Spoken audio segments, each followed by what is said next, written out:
Hey everybody, Jason Blaha here with Ice Cream Fitness. I'm just sitting here eating a little bit of ice cream. Alright, today I'm going to talk to you about Skullcrushers, and I'm going to show you how to do them correctly and with some videos that I've taken of my own training. And I'm going to just go over a few points of that and show you examples of things I've explained in other videos on this movement. Hold on, let me give you guys a bicep shot first. And you will notice when you look at my bicep shot that I have an obvious weakness there, that I don't have a lot of tricep pain. And the reason for that being is because I have a common powerlifter problem, because I've only been lifting again for a year after being sick and stuck in bed. And so I did mostly pressing movements to rebuild my triceps, tons and tons of closed grip presses, bench press. I got up to where I was repping out 275 or sets of 5 on the closed grip press. So because of that, I've got a really well developed lateral and medial head to my tricep. As you can see, again, I've got a good lateral head. My long head is lacking a bit back here.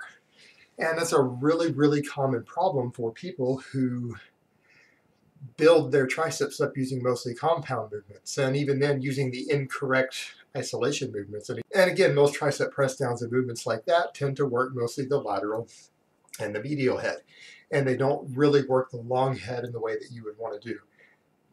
And now, I will point out that while it is not possible to isolate individual heads of a muscle, we know from EMG studies and from science that you can emphasize different heads. And we know that most of these movements, that the long head, which is actually the biggest of the 3 tricep heads, tends to get far less stimulation than the other heads in any movement, to where you're not actually stretching the tricep or having shoulder rotation. So let me go ahead and I'll show you my first clip of me doing Skullcrushers.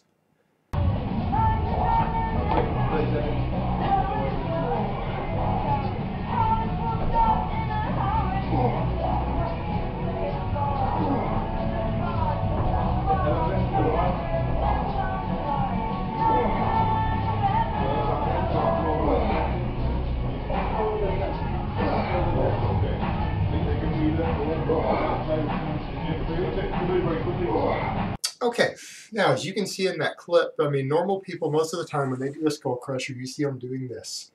They come down to their face, or they just do like little half reps. And I would tell those people to quit fucking around. That, if they want to just do heavy rack lockouts to the weight they can't handle for the full range of motion, get in a power rack and do closed grip press lockouts for 400 or 500 pounds, and quit fucking around, with 100 pounds on a partial rep skull crusher when you're only capable of doing 50 pounds on the movement. It's just a complete waste of time doing heavy partials like that on an isolation movement. Load some real weight up and do it in the rack if you're going to do heavy partials. Now, that being said, that's how they do it, when in reality, all that does really, it puts most of the emphasis again on the lateral head and the medial head. And it excludes the long head. But when you do them and you get shoulder rotation, it puts stretch on the tricep, and you get the shoulder rotation, and that is what recruits the long head.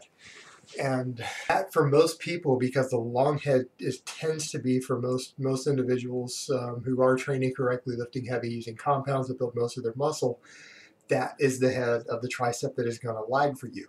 And if you're training correctly and using tons of heavy compound movements, that's the most likely head of your tricep to lag. And so when you do isolation movements, that's where your focus needs to be.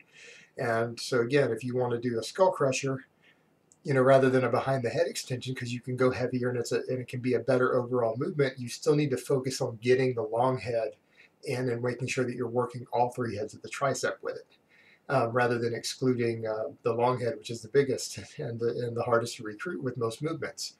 And again, I'll show you another clip, and this is me demonstrating the movement correctly.